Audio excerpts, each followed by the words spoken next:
Oke, assalamualaikum warahmatullahi wabarakatuh. Alhamdulillahirobbilalamin. Kita ketemu lagi di Share In, share.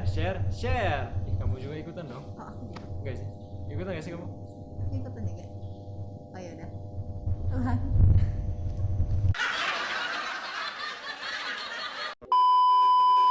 Take two, 1, 2, 3. Assalamualaikum warahmatullahi wabarakatuh. Alhamdulillahirobbilalamin. Kita ketemu lagi di Share In, share. Seperti biasa bersama saya Sinchan dan juga Intan. Nah, Intan kebetulan hari ini sebagai kameramen. Alhamdulillahirobbilalamin. Untuk teman-teman semuanya, terima kasih masih di channel ini yang masih menonton, dan juga saya doakan mudah-mudahan teman-teman semuanya diberikan kelancaran dari rezekinya dan juga kesehatan. Amin ya Allah ya Rabbal alamin, serta diberikan hati yang lapang. Amin ya Allah ya Rabbal alamin. Nah, jadi teman-teman, untuk kesempatan kali ini kita akan berbagi seputar sholat Idul Fitri gitu kan. Soalnya sholat Idul Fitri gitu kan ada ketentuan dari pemerintah bahwa di daerah pandemi itu tidak boleh melakukan sholat Idul Fitri di lapang ataupun di masjid gitu. Nah, jadi kita akan berbagi seputar tersebut. Oke, langsung saja. Dasar hukumnya sholat Idul Fitri itu sunat muakkad, yaitu sunat yang sangat dianjurkan, dan juga Nabi Muhammad SAW juga tidak pernah meninggalkannya. Oleh karena itu, bagi teman-teman yang misalkan di daerah zona hijau gitu kan, alhamdulillahirobbilalamin, kita laksanakan sama-sama sholat Idul Fitri. Dan juga yang di zona merah, jangan lupa gitu kan, kita bisa sholat Idul Fitri di rumah gitu. Nah, dasar hukumnya ulama berpendapat bahwa bisa sholat Idul Fitri di rumah itu karena sahabat Nabi Muhammad, Anas bin Malik, pernah melakukan sholat Idul Fitri di rumah bersama keluarganya gitu. Karena itu jadi acuan bahwa sholat di rumah juga boleh. Nah, kemudian untuk sholat itu sendiri sebenarnya tidak ada perbedaan ya, tidak ada perbedaan, hampir sama gitu kan, sholat Idul Fitri di rumah dan juga sholat Idul Fitri di lapangan.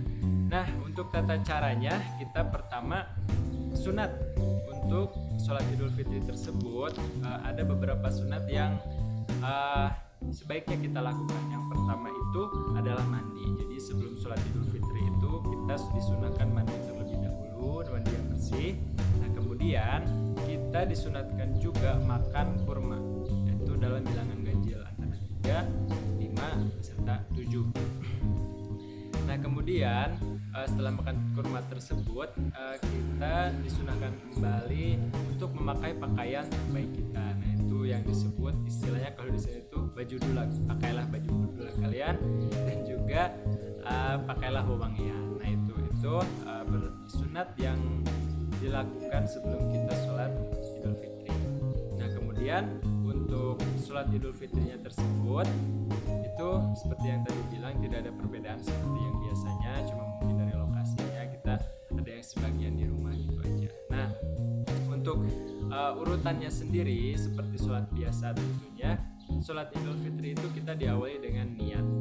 Nah, niat yang pertama itu ada beberapa banyak pendapat gitu kan masalah niat tersebut, kita tidak permasalahkan.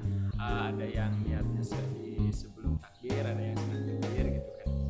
Nah, itu tergantung kita juga masing-masing. Nah, tapi yang sering saya amalkan itu adalah niat itu dilafazkan, yaitu niat sholat Idul Fitri itu nawaitu sholli sunatan Idul Fitri rokataini lillahi ta'ala. Kalau misalkan ma'muman itu, misalkan kalau sendiri, kalau misalkan ma'muman atau imam, sholli sunatan Idul Fitri rokataini ma'muman atau imaman lillahi ta'ala. Nah, itu. Nah, kemudian setelah sholat Idul Fitri, setelah niat, kita baca iftitah. Itu juga ada yang berbeda pendapat, tapi yang saya amalkan iftitahnya itu sebelum takbir. Nah, kemudian setelah kita Allahu Akbar, nah ini Allahu Akbar pertama ini itu tidak dihitung sebagai takbir tambahan gitu kan. Nah, setelah itu doa kita, kemudian kita takbir gitu kan, Allahu Akbar sebanyak 7 kali, Allahu Akbar.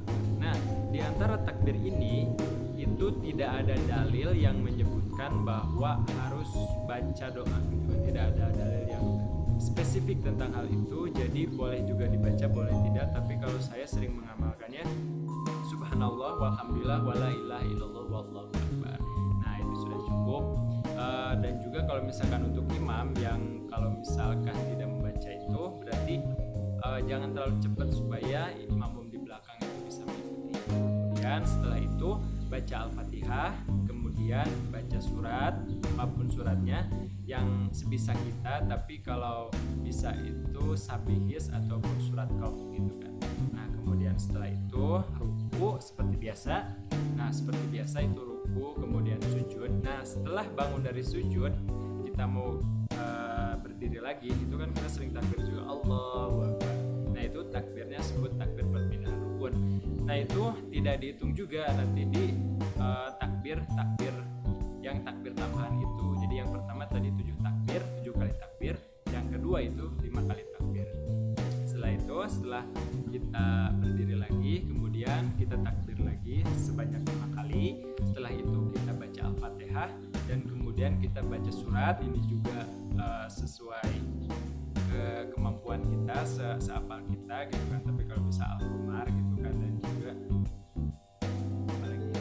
satu lagi itu saya lupa lagi ya, sunatnya itu Al-Qamar gitu kan.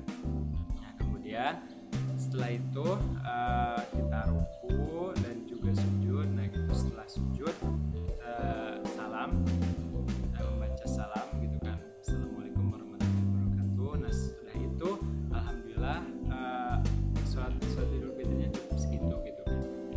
Menurut riwayat itu Anas bin Malik itu tidak melakukan khutbah ketika sholat di rumah, tapi ada yang juga melakukan, ada yang juga tidak kalau di rumah gitu kan. Kalau misalkan mungkin bisa dilakukan khutbahnya gitu kan, entah itu ayah gitu kan, seperti biasa khutbahnya 2 kali gitu kan, seperti sholat Idul Fitri biasa. Tapi kalau misalkan tidak ada yang bisa atau tidak ada yang mampu, mungkin juga tidak dilakukan juga, tidak apa-apa.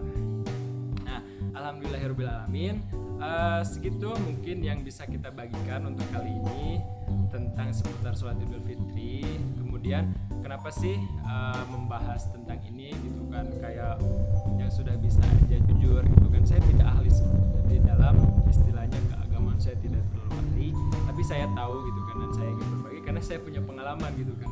Mungkin karena sholat Idul Fitri tersebut setahun sekali gitu kan, kemudian karena rentan waktu yang lama ada momen dimana lupa gitu kan. Saya juga pernah mengalami seperti itu, dimana ada momen saya lupa, kemudian gitu kan setelah saya sholat saya dengerin gitu kan di kiri kanan mereka ngobrol apa, mereka membaca apa gitu kan pas sholat Idul Fitri tersebut gitu kan. Ada yang kencang, ada yang tidak kedengaran gitu kan. Yang saya dengerin sebelah kanan itu kan kedengarannya bus, ada yang gitu juga kan. Nah saya ingin menghindari hal tersebut gitu kan, jangan sampai kita ragu-ragu ini bener enggak. Nah gitu. Jadi mudah-mudahan untuk video kali ini ada manfaatnya bagi kita semua. Mudah-mudahan ibadah puasa kita diterima oleh Allah Subhanahu wa taala, dan yang paling penting kita bisa menjadi diri yang lebih baik ini setelah puasa. Jangan saat puasa kita berlomba-lomba, pas sudah puasa kita malah berbuat dosa lah istilahnya gitu kan. Nah oleh karena itu cukup sekian untuk video kali ini, mudah-mudahan bermanfaat. Subscribe, dukung channel ini, dan juga like kalau suka, jangan lupa komentarnya. Kita akan ketemu lagi di video selanjutnya. Assalamualaikum warahmatullahi wabarakatuh. Udah bagus gitu? Jangan dulu. Oh iya, gak apa-apa.